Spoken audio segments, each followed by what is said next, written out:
Muy buenos días a todos. Estamos acá una vez más en contacto con empleadores de nuestra región y ahora precisamente de Vicuña, ¿ya? También nos acompaña nuestra jefa de oficina de allá, Patricia Rodríguez. Está nuestro coordinador jurídico, que es quien va a exponer la ley de protección del empleo o conversarla con los asistentes, porque es una ley muy nueva. Tiene todavía pendiente el dictamen, seguramente él ahí nos va a conversar, una ley corta que está por salir también relacionada al tema. Pero no obstante, a solicitud y requerimiento de ustedes, estamos aquí para responder esas consultas, compartir con ustedes lo que tenemos respecto a esa materia. También nos acompaña nuestro director regional, quien ha estado muy preocupado estos tiempos de tener contacto con nuestros usuarios, ya sean trabajadores en general, dirigentes sindicales, que ayer tuvimos una actividad también con ellos, también por videoconferencia, y también hemos tenido en otras ocasiones con empleadores, y la tenemos ahora con ustedes. Decirles que es un gusto poder compartir esta mañana con ustedes este rato que vamos a estar, siempre disponibles como para ayudarnos en estos tiempos tan complejos que vive nuestro país y el mundo. Así que los voy a dejar con el saludo de nuestro director regional, don Rodrigo Fernández. Don Rodrigo, adelante, ¿está por ahí? ¿Qué tal? Hola, hola a todos, a todas los que se incorporan a esta charla sobre esta ley que es tan importante en estos momentos, ¿cierto? Es una ley especial, de hecho, una ley creada para estos momentos, para poder evitar los despidos y de alguna manera poder mantener en funcionamiento las empresas, digamos, en este periodo de crisis y lo que seguramente nos va a ayudar a después recuperarnos en el momento que haya que recuperarse.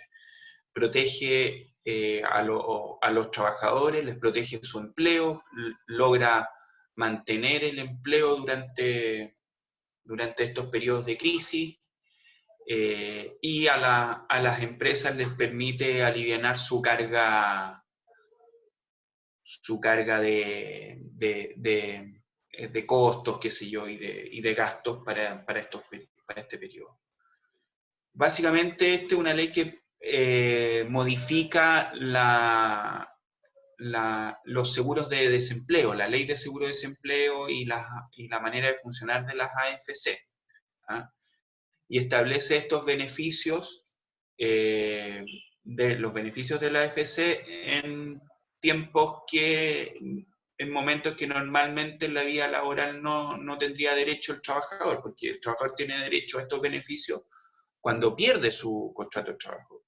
Pero aquí la modificación es mantener el contrato de trabajo y recibir el beneficio de la AFC para que el empleador no tenga que incurrir en el gasto de lo que significa la remuneración o eventualmente solamente pague una parte de la remuneración y la otra la paga la AFC. Para lograr eso, lo que la ley propone o dispone a los empleadores para la protección de los trabajadores es básicamente la suspensión del contrato de trabajo o la reducción de la jornada. De tal manera que si hay suspensión, recibe su remuneración por contrato de AFC. Si hay reducción de jornada, recibe una parte de la remuneración, la que corresponde a la reducción de jornada del empleador, y la parte que deja de recibir se somete al beneficio de la AFC del trabajador. Entonces el trabajador recibe parte remuneración, parte subsidio de la AFC. Ahora la suspensión puede venir de pleno derecho o por pacto. Todo esto se los va a explicar Elías, pero en resumidas cuentas les puedo adelantar que viene la suspensión puede ser por vía de pleno derecho cuando hay un acto de autoridad, ya sea la autoridad sanitaria o por materias de seguridad. Y también se puede pactar con los trabajadores la suspensión, lo que implica que el empleador queda liberado de pagar la remuneración, el trabajador va a recibir el subsidio de la AFC, y el trabajador queda liberado de la obligación de prestar servicio. Eventualmente el empleador sí va a mantener la obligación de pagar al menos una parte de las cotizaciones. La llamada ley corta lo que pretende es que el pago de las cotizaciones sea el 100%. Hoy día lo que la ley establece es que el pago es del 50% de las cotizaciones por parte del empleador. Ese es el marco general. Como ustedes ven, la idea finalmente es proteger por una parte a los trabajadores, y fundamentalmente proteger a los trabajadores y las fuentes de empleo, y por otra parte, de alguna manera, alivianar la carga de gastos que pueda tener la empresa en circunstancias que gastos que no va a necesitar porque la actividad económica se podría encontrar deprimida en estos tiempos. Yo creo que es muy importante instruirse, seguramente vamos a hacer más capacitaciones sobre esta materia, más charlas. Ahí los podríamos invitar a ustedes con el contacto de la municipalidad directamente, porque a esta ley todavía le faltan al menos 2 patitas para ver cómo va a funcionar bien en la práctica, el dictamen de la Dirección del Trabajo y la publicación de la ley corta. Entiendo que hoy día fue aprobada ya la ley corta y que estaría para la promulgación y la publicación estos días. Así que tal vez ya la próxima semana tendríamos la ley corta funcionando con algunos pequeños cambios a esta norma y también estaríamos listos para que la Dirección del Trabajo emita el dictamen ya con estas modificaciones. Espero que esta jornada sea muy provechosa para ustedes. Por favor, realicen todas las preguntas que quieran. Vamos a tratar de contestarlas todas. Eventualmente, si hay alguna que queda por contestar, también se puede solicitar por correo electrónico. Ahí le pueden pedir el correo electrónico, ya sea a Verónica o a Elías. Y también es importante que sepan ustedes que además de la Dirección del Trabajo hay otra institución importante en esta ley, que son las AFC. Y hay alguna parte de la respuesta a sus consultas que seguramente no las vamos a tener nosotros, sino que las tiene la AFC. Ahí se pueden acercar a la AFC y hacer las consultas. Y nosotros estamos también organizando para el día de mañana una charla con la AFC para que explique de mejor manera, con mayor detalle, cómo están funcionando la AFC en este proceso de implementación de esta norma. Muy bienvenidos, que tengan una jornada muy provechosa. Le doy la palabra a Elías para que comience la charla. Mucho gusto. Muchas gracias por la palabra, director. Sí, bueno, invitamos sí. a Elías, nuestro coordinador. Adelante, Elías. Gracias, señora Verónica. Buenos días a todos los presentes. Vamos a compartir una presentación entonces en los términos que señalaba el director en general sobre esta ley de protección al empleo. Como servicio estamos a la espera de la emisión del dictamen nuestro, que va a precisar un poco varios aspectos que están medio extraños, medio oscuros, por decirlo así, el tenor de la ley. La ley tiene 28 artículos, bastante complicada, no es de simple lectura. Nosotros nos reunimos varias ocasiones para entenderlo y tener algunas ideas, y como le decía el director recientemente, estamos esperando una ley corta que va a modificar algunas cuestiones que quedaron media extrañas. Por ejemplo, el tema del fuero de las trabajadoras no se menciona, solamente se menciona en uno de los supuestos, como ver más adelante. El tema de las cotizaciones también, y además también va de la mano con todos estos inconvenientes que están reportando algunos trabajadores por la vía de la AFC. Nosotros como Dirección del Trabajo tenemos un rol previo, después posteriormente es la AFC la que tiene que liberar los pagos, y ahí podemos ver todos los días acá están frente de nuestra oficina las largas filas de trabajadores preguntando. va a ser importante también esa capacitación que dictemos, como dice el director, después en consonancia con AFC respecto a los requisitos, respecto qué se puede hacer si se le rechaza la solicitud. Entonces, son materias que estamos viendo día a día. Yo creo que cuando salga el dictamen vamos a poder hacer alguna presentación quizá un poco más acabada sobre la materia, pero por lo pronto tenemos una presentación general sobre los aspectos más bien básicos de esta ley 21.227 de 6 de abril del 2020.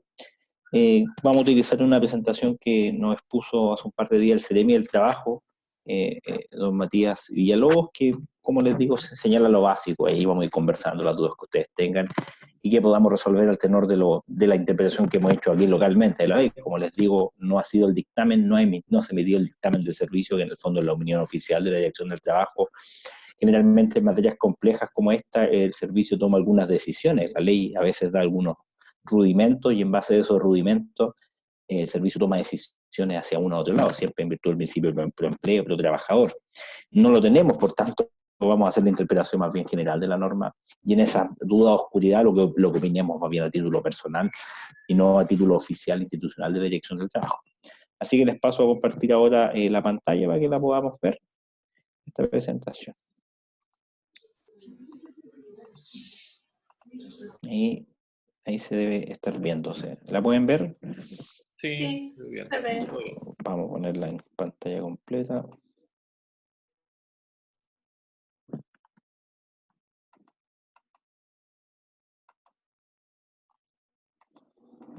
Desapareció. Un problema técnico, a ver, de nuevo.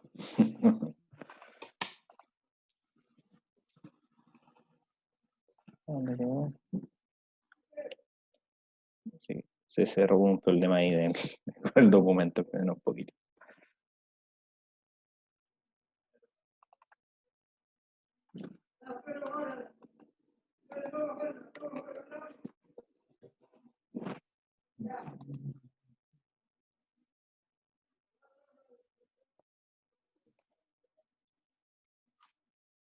Ya, ahora sí. Ahora sí.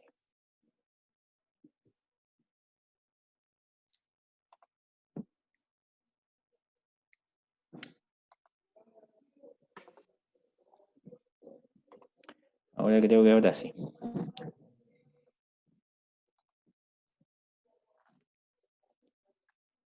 Completa. Ahora sí se debería ver. Sí, muy bien. Ahora sí. Entonces, la ley, como le decíamos anteriormente, la ley es la Ley de Protección al Empleo, ley 21.227 de 6 de abril de 2020, publicada en el Diario Oficial el 6 de abril de 2020. Se terminó la tramitación legislativa a fines de marzo. Sin embargo, ahí hubo algunos ajustes que se hizo a nivel presidencial antes de la publicación. Las leyes se entienden vigentes desde la fecha de su publicación, la Ley General del Derecho Chileno. El 6 de abril surtió todos los efectos.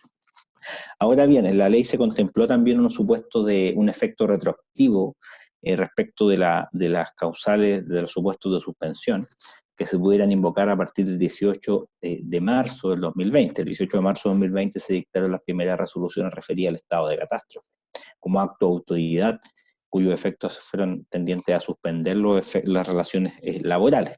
Entonces la ley, si bien entró en vigencia el 6 de abril, permitió la posibilidad de que yo considerada como el 18 de marzo para establecer pacto, acuerdo, los términos que vamos a ver a continuación. Del mismo modo, esta ley permitió de que yo dejara sin efecto dentro de los términos de contrato. Entre el 18 de marzo y el 6 de abril pudieron haber empleadores que terminaron el contrato por la causal que estimaron, en virtud de que ya no era posible continuar con el negocio. En tal sentido pudieron estos empleadores dejar sin efecto esos contratos y acogerse a los beneficios de la ley, que son los que vamos a ver a continuación. Entonces, como decía el director en su introducción, la Ley de Protección del Empleo justamente busca eso, evitar la cesantía, proteger la fuente laboral de los trabajadores, reconociendo que hay situaciones externas como esta pandemia que no sabemos cuándo va a terminar, no sabemos en qué condiciones va a terminar económicamente. Sin embargo, la ley dice, protejo al empleo, evito que haya una cesantía, que despidan a los trabajadores per se, que con la dificultad que conlleve para encontrar trabajo nuevamente en una situación de crisis económica. Sin embargo, me va a permitir a mí que mi trabajo quede seguro, resguardado en el fondo. Yo salgo de la empresa, pero mi trabajo queda ahí esperando. por ende se suspenden los efectos de la relación laboral, que son los supuestos que vamos a ver a continuación. Entonces, ¿qué va a pasar en definitiva? Y como contrapartida, porque como va a estar suspendida la relación laboral, yo como trabajador no voy a percibir una remuneración, mi empleador no va a estar obligado a pagármela porque no voy a estar prestando servicio, no se va a estar desarrollando la actividad productiva. Sin embargo, va a permitir a mí acceder a prestaciones y complementos del seguro de cesantía, que se corresponde a cada trabajador.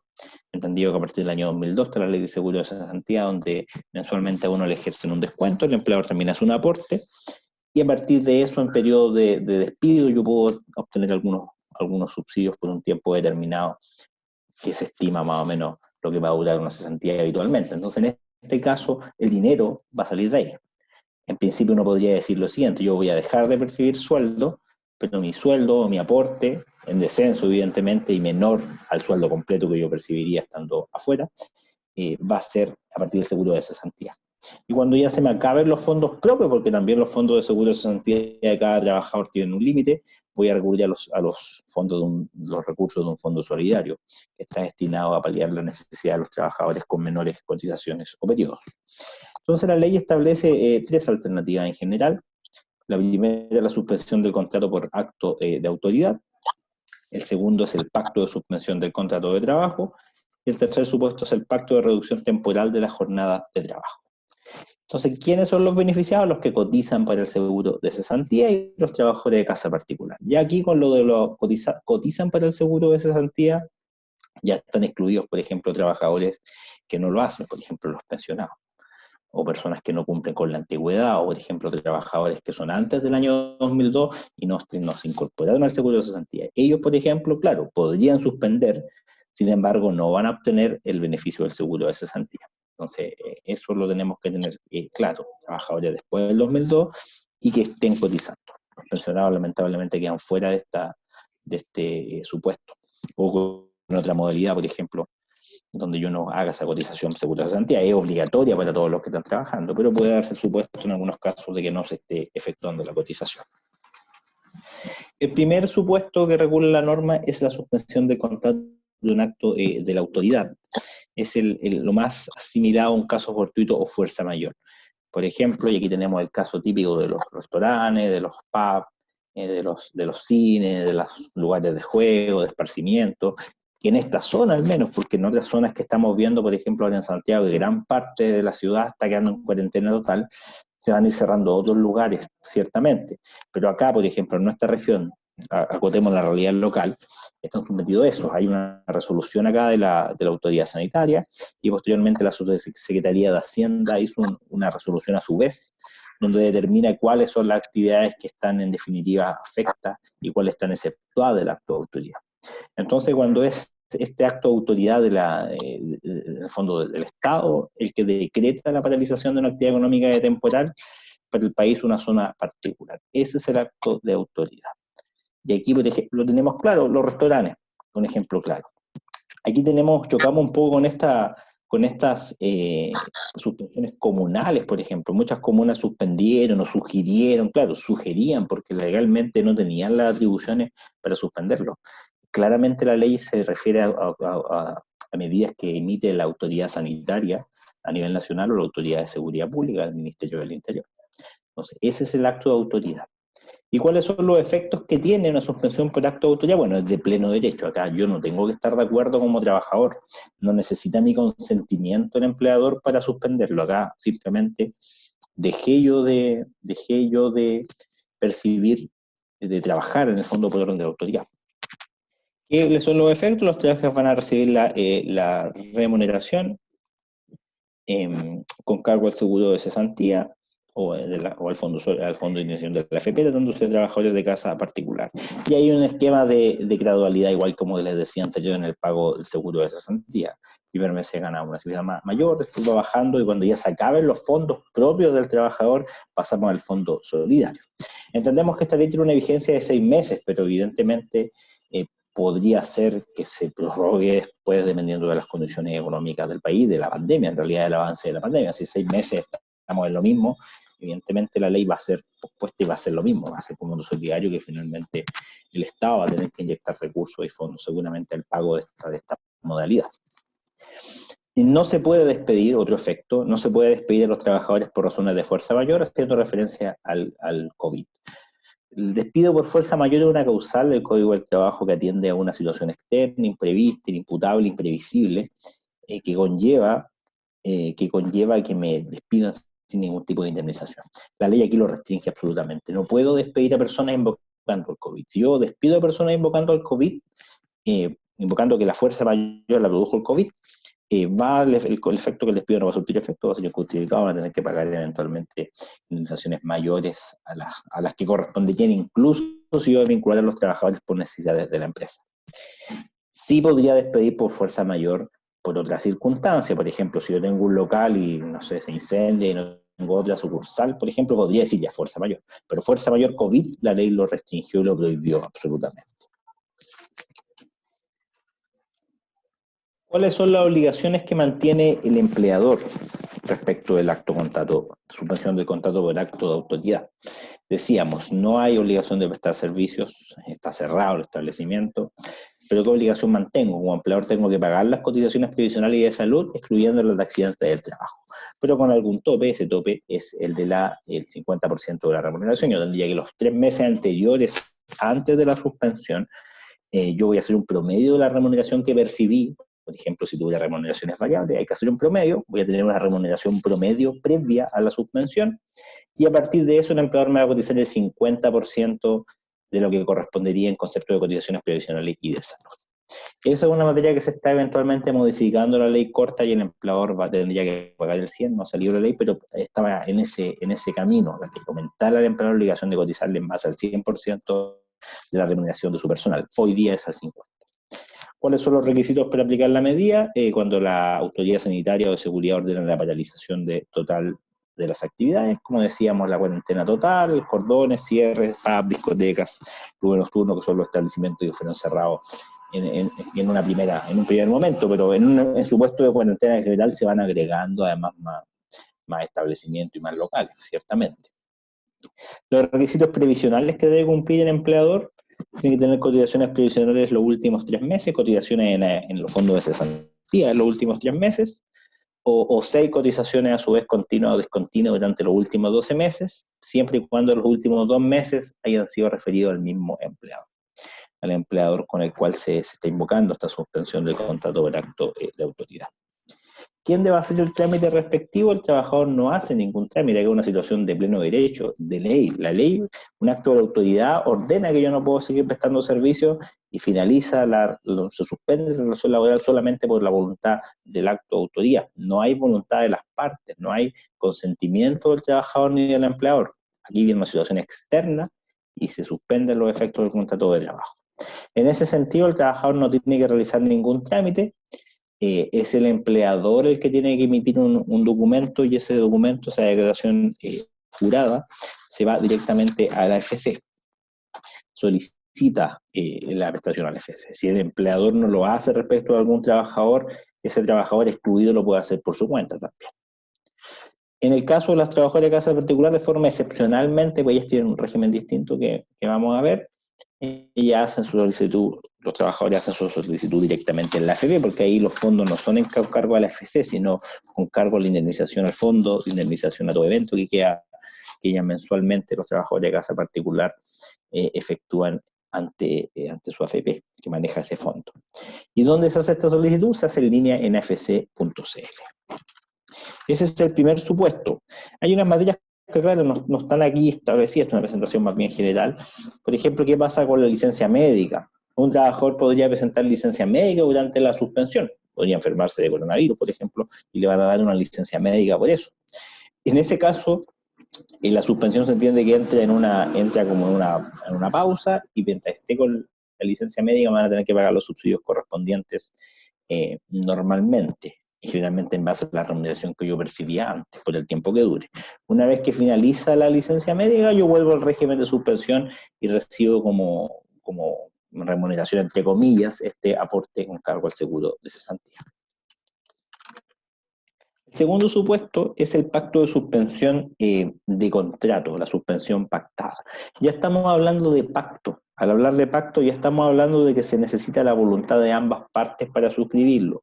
Yo no puedo como empleador decir obligar, y ahí tenemos nosotros un procedimiento nuevo para fiscalizar presiones indebidas, por ejemplo, obligar a la gente a suscribir un pacto o no. Es pacto, necesita la voluntad de las partes.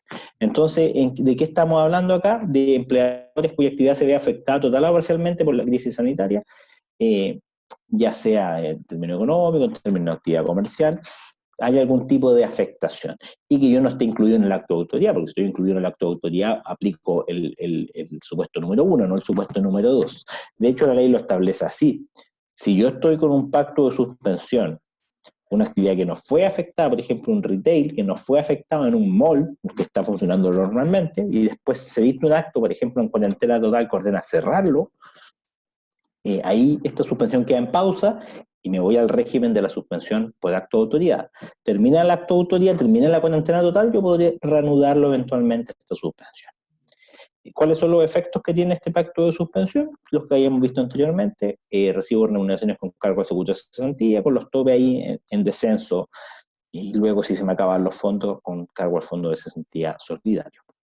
Tampoco me pueden despedir por razones de fuerza mayor, invocando el COVID. ¿Cuáles son las obligaciones del empleador? Se mantienen las mismas que en el caso anterior, pago de acciones previsionales de salud. Aquí, claro, ya estábamos con el propuesto del total, sin embargo, no se ha dictado la modificación legal. Nuevamente estamos hablando de la base 50% de la remuneración que yo he percibido en los últimos 3 meses.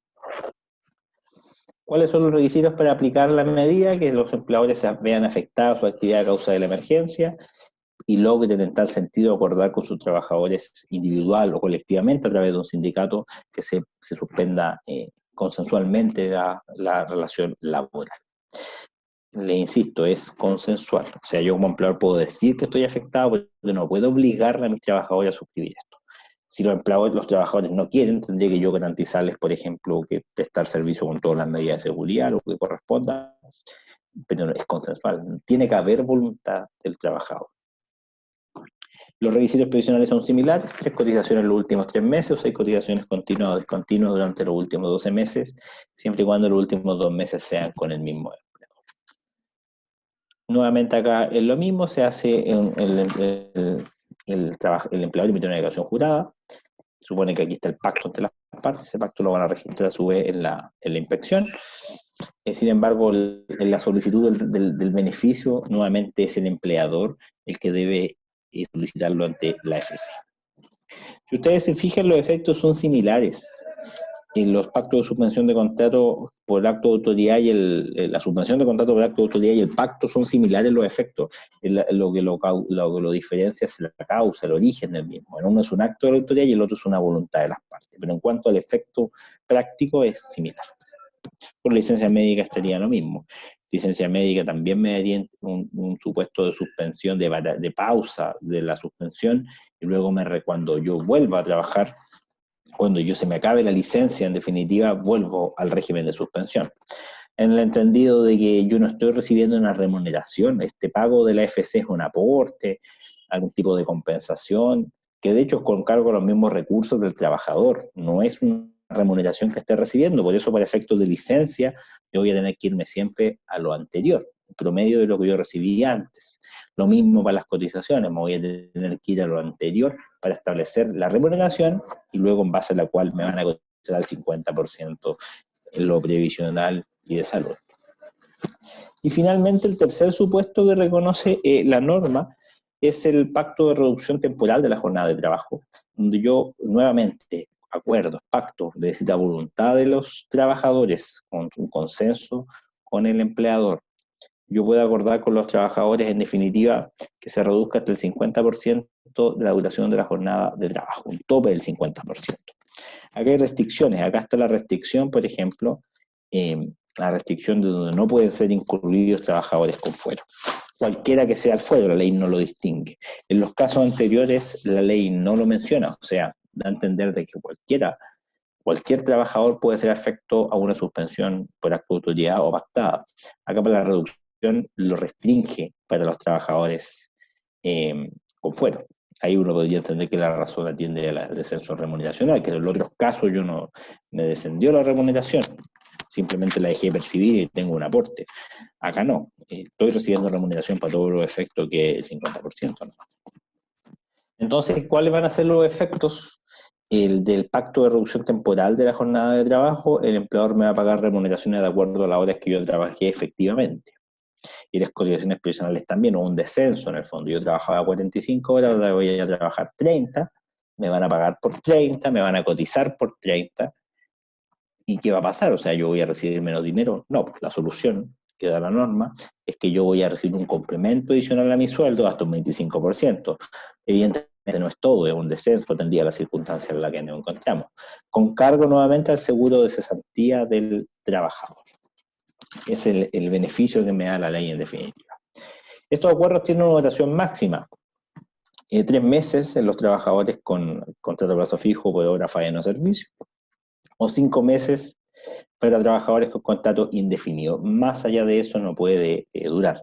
Eventualmente, si la ley se mantiene vigente, si estamos todavía dentro del rango de aplicación de la norma, se podrá prorrogar, pero esa es la duración máxima del acuerdo inicial. ¿Cuáles son las obligaciones del empleador en este caso? Acá el empleador tiene que darle trabajo a su personal respecto del tiempo agotado de jornada que quedó, y también tiene que pagarle otros beneficios, por ejemplo, aguinaldo, asignaciones, bonos, conceptos excepcionales o esporádicos si los hubiera.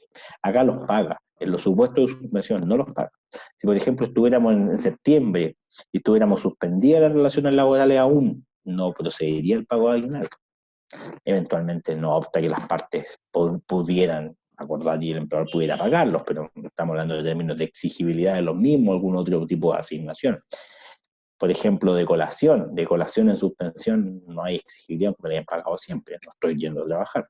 En cambio, respecto acá de la reducción, se entiende que estoy yendo a trabajar, trabajo menos, pero estoy yendo, entonces por tanto tengo derecho a que me paguen todas las asignaciones que correspondan. Ahí se verá si son proporcionales o no, dependiendo del caso, pero tengo derecho a las mismas. Acá yo recibo remuneración, en los supuestos de suspensión no recibo, sino que recibo aportes. ¿Hay alguna duda que haya ahí, se escucha algo? ¿O al final dejamos la...? Al final, no, al final. Al final, ya, al final. ¿Cuáles son los requisitos? Ahora bien, la reducción temporal no es llegar y realizarla así como yo decido como empleador que me voy a reducir. Acá establece la norma requisitos para aplicarlos. Requisitos alternativos. Uno de ellos, que yo sea contribuyente de IVA y que haya sufrido una disminución en promedio de mis ventas que excedan un 20%. Acá la ley me establece de octubre en adelante. De octubre en adelante hasta hoy yo elijo 3 meses consecutivos, por ejemplo, noviembre, diciembre, enero, y los comparo con el mismo periodo del ejercicio anterior. Por ejemplo, en enero, febrero, marzo 2019 lo comparo 2020, lo comparo con enero, febrero, marzo 2019. Si yo logro acreditar que mis ventas se disminuyeron en un promedio en un 20%, en la disminución, ahí estoy en un supuesto de disminución de las ventas, comercialmente acreditado.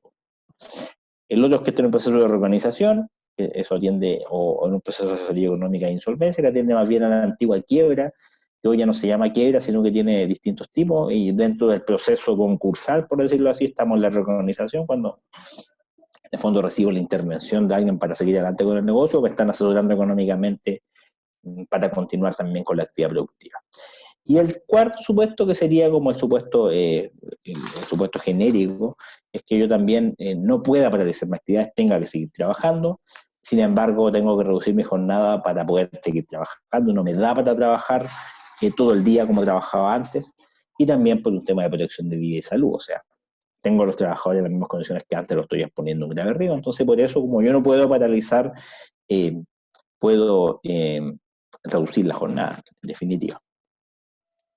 ¿Cuáles son los requisitos que debe tener el trabajador en este caso? Tiene que tener un contrato indefinido, con 10 cotizaciones mensuales continuas o discontinuas, con el mismo empleador, y si tiene un contrato a plazo fijo, tener 5 cotizaciones mensuales continuas o discontinuas. Estamos hablando de cotizaciones siempre en AFC, que es el órgano que en definitiva va a pagar ¿cómo se llama?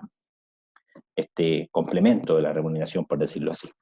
¿Quién realiza el trámite El empleador, en primer término, debe realizar el trámite, el pacto electrónico en línea, online. Ahí tenemos que estamos trabajando en habilitar una plataforma online donde se puede acelerar este pacto entre el trabajador y el empleador o la organización sindical respectiva. Se entiende que lo van a firmar y estamos trabajando en aquello, cómo se va a realizar para que se haga suscripción online. Con ese documento se genera un anexo del contrato de trabajo. Luego nosotros como servicio hacemos las verificaciones que correspondan, informamos luego a AFC y AFC es la que finalmente libera los pagos que correspondan. Y nosotros hacemos una etapa, en este caso al menos, una etapa de revisión o de cumplimiento de los requisitos, que no se da en los otros casos de suspensión. En los otros casos tenemos un rol más bien registral. En este caso tenemos una obligación más acotada de revisión del mismo. Podemos eventualmente requerir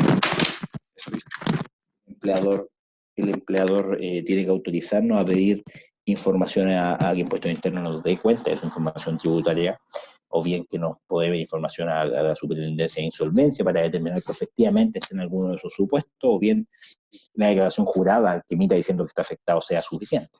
Con esos elementos nosotros luego comunicamos a AFC para que la que están ok en definitiva y se liberen los pagos en adelante. En este caso tenemos un rol.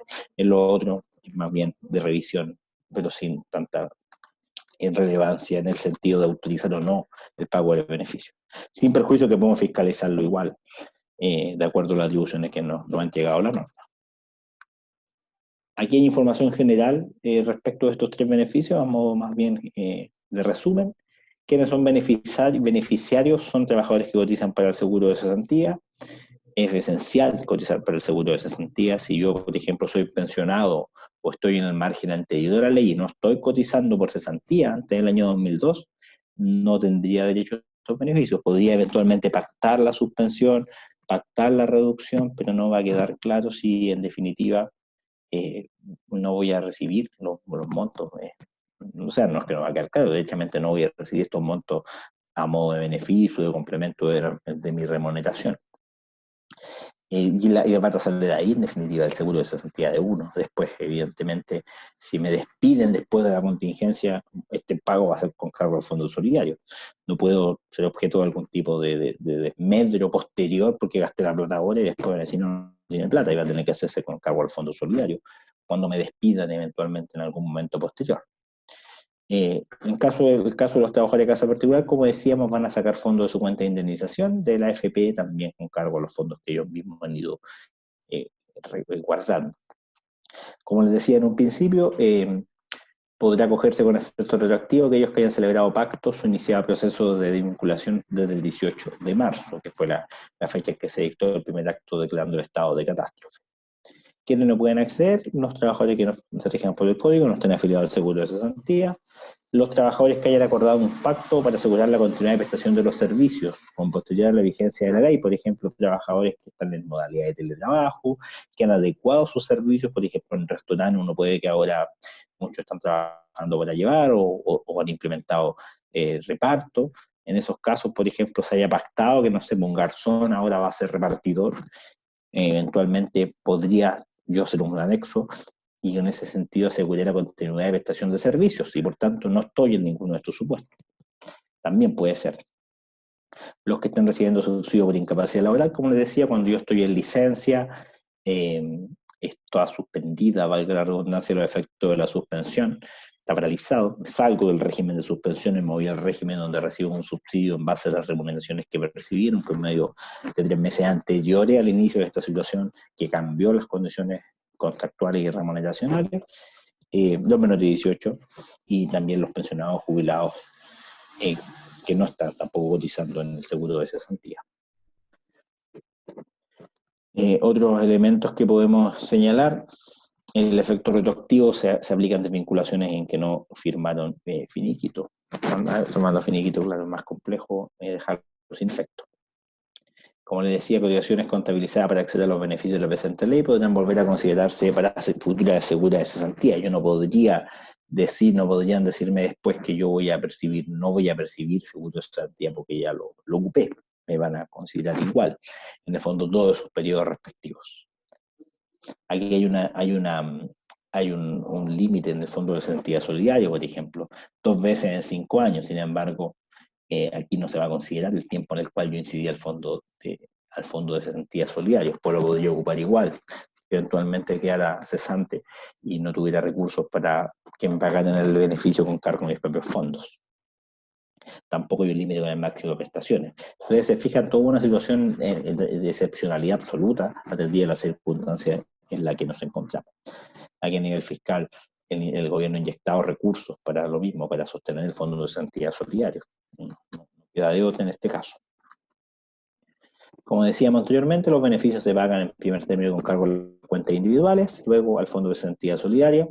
En el caso de la reducción, por ejemplo, no se podrá contratar personal de reemplazo. La reducción de jornada, por ejemplo, que es un supuesto, yo en principio no podría contratar personal al que mantiene en un régimen de reducción a la casa con menos jornada. No podría decir que voy a contratar otro personal, por ejemplo, una secretaria, para reemplazar a la que reduje. En ese caso, la prioridad es ella. Si son otras funciones, también habría que darle prioridad a la gente, a los trabajadores que están en reducción, eventualmente capacitándolos. Si yo necesito cubrir otro cargo, podría ofrecérselo a los que están en reducción primero, y si no están capacitados, los formo para que realicen esa actividad, si ellos aceptan. Claro está. No puedo, en el fondo, lo que busca la ley es evitar que yo mande gente para la casa y contrate más, y en el fondo tengo un montón de personas haciendo lo mismo, pero con jornadas reducidas. Primero ocupa a sus trabajadores o capacítelo, y después ábrase al mercado a contratar nuevo personal. Se entiende que el espíritu de la reducción es asegurar los empleos y avivar el empleo, no que el empleador, en el fondo, burle la ley y intentando tener más gente por menos plata.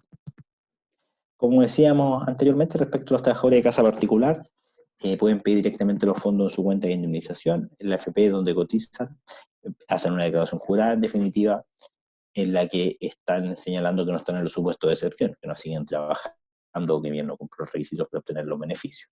También pueden suscribir las trabajadoras de casa particular el pacto de reducción temporal de la jornada, no hay limitaciones al respecto. Finalmente, eso es lo que dice la presentación del CENEMI. Estamos dentro del plan de emergencia para enfrentar la crisis, que contempla la inyección ahí de 11.700 millones de dólares para atenuar el impacto económico, y en lo que nos aboca a los fondos de cesantía solidario, y también a nivel de los empleadores, para ayudarlos también en el sentido de asumir las cotizaciones. Hay todo un tema especialmente hacia las pymes, de préstamos, de recursos, para que asuman las cotizaciones. La ley los libera y eventualmente la ley corta establezca que tienen que pagarlo en base al 100% de las remuneraciones. Si no tienen recursos, ¿dónde está el dinero? Y ahí el Estado va a hacer un plan de ayuda financiero, sobre todo destinado a los pequeños empleadores. Eso sería en la presentación en general. No sé si hay alguna duda, consulta. Y como les decía, hay bastantes dudas en cuanto al detalle, a las letras chicas de la ley, que estamos esperando el dictamen que nos clarifique, pero en general es lo que pudiéramos decir es esto sobre esta norma. No sé ahí qué dudas, consultas tienen los participantes.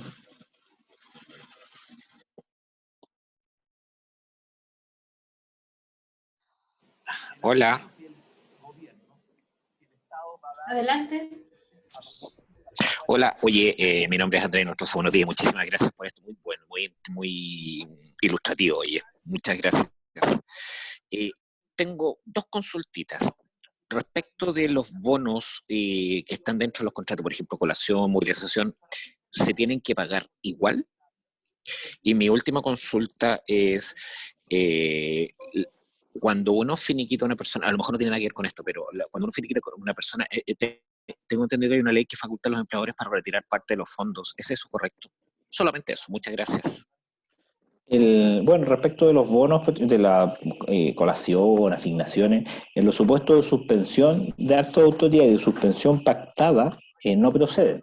Derechamente, porque la relación laboral está suspendida y finalizada, no hay obligaciones de prestar servicio y elaborar, y por ende yo no recibo remuneración, estoy recibiendo un aporte con cargo al seguro de cesantía. En el supuesto de reducción temporal de jornada, claro, ahí sí procede que se pague. Eventualmente van a ser proporcionales, atendido el tiempo que esté trabajando, eso tendrá que establecerse en el pacto. En ese caso de reducción sí se puede. Y la otra consulta era, que no la escuché muy bien, se refería al, me decía usted, a los fondos. Sí, correcto. Era cuando, a lo mejor no tiene nada que ver con la coyuntura, digamos, pero cuando tú finiquitas a una persona por el artículo 161, se da a la empresa, qué sé yo, no por el tema COVID, Ahí hay una ley, me parece, que permite a los empleadores retirar parte de los fondos de la AFC, porque eso va en desmedro, va en perjuicio del trabajador, por cierto. Claro, efectivamente, eso es la Ley General del Seguro de Cesantía, la ley del año 2002, que permite al empleador retirar el fondo, claro, el aporte, de su aporte a la cuenta. Realmente, claro, muchos empleadores no lo hacen, está establecido como una posibilidad, muchos empleadores ahí derechamente no lo hacen para ayudar a los trabajadores, pero la ley no estableció, según lo que recuerdo, modificaciones al respecto. Habría que verificar eso, me parece que no lo modificó, o sea, sigue manteniendo la posibilidad. Sí, sí, parece que en este tiempo no van a poder hacerlo. no van a poder, estoy revisando aquí la norma, pues sí, me parece que sí, sí. Quedó como en régimen de excepción, ahí sí. Bueno. Por tanto, lo hacían de voluntad, no, ahora me parece que quedó como, habría que buscar el artículo exacto, pero me parece que sí. Muchísimas gracias. Gracias. ¿Tiene alguna otra duda, inquietud? No sé si alguien más tiene alguna consulta por ahí, alguien más que quiera agregar algo, algún comentario final. Bueno, no sé, ante cualquier duda, me imagino que demos línea ahí para poder contactarnos y poder hacer las consultas posteriores. Ya, como decía, esta charla nosotros la compartimos después al resto de las personas que no están quizás ahora en línea, pero que quizás quede abierta la posibilidad de que nos podamos contactar después de manera interna y plantear quizás las dudas más empresa por empresa. Alejandro, nosotros como Dirección del Trabajo les vamos a enviar la presentación. Buenísimo. De hecho, te la puedo mandar a ti y tú la puedes compartir. También está Patricia, la inspectora comunal de Vicuña. No sé si nos quiere saludar a los usuarios de su jurisdicción que se han conectado y decirnos cómo están atendiendo el día en la oficina, que a lo mejor es relevante también. Patricia. Sí, hola, buenos días. Primero agradecer este contacto que hemos tenido, la participación, y a la vez recordarles que nosotros estamos ubicados acá en O'Higgins 573, atendemos de lunes a viernes, de 9 a 14 horas, y estamos dispuestos a atender sus consultas, llamados, y a la vez agradecer a Alejandro, a Judith, que hicimos este contacto para poder coordinar con la Dirección Regional la capacitación. Estaremos atentos también a cualquier otro requerimiento. Eso, muchas gracias. Gracias a ustedes por la buena disposición siempre a esto. Se hizo de un llamado, una conversación, y de verdad lograron armar algo súper rápido y con gran parte del equipo, lo que de verdad se agradece, de que hay una muy buena disposición a poder ayudar a todas las empresas que están acá en la comuna de Vicuña. Exacto, y quizás vamos a tener que tener otro contacto en lo futuro porque ya está aprobada la ley corta. Faltará revisar su estudio. Agradecerle a Elías, nuestro coordinador jurídico, que siempre está ahí dando las capacitaciones a nuestros usuarios, y despedirnos también en nombre de nuestro director, que tuvo que salir a una fiscalización. Estamos cumpliendo con toda nuestra labor como servicio en la medida de lo posible. Así es que también agradecemos que ustedes se conecten con nosotros, que nos llamen, que nos tengan presentes y podamos realizar actividades como esta. Así que Alejandro, muchas gracias, y a todos los que participaron hoy día en la actividad. Sabemos que fueron poquitos, pero también entendemos el tiempo de los horarios y que esto se va a multiplicar con la grabación que han hecho ustedes. Ya, muchísimas gracias a todos, a Elías, a Verónica, a Mandy, a todos de verdad por esta charla que nos dejó sumamente claro, y bueno, muchísimas gracias también a todos los que se dieron el tiempo, de los socios de la corporación, y bueno, el saludo también a todos los que lo van a ver posteriormente en esta grabación. Así que muchas gracias, agradezco nuevamente a nombre del gerente Cristian Sáez, de nuestro presidente y alcalde Rafael Vera, que también está siempre comprometido con todos los empresarios turísticos de nuestra comuna de Vicuña. Así que muchísimas gracias a todos. Así que me despido. Muchas gracias. Gracias. Chao, estén bien. Chao, chao. Chao.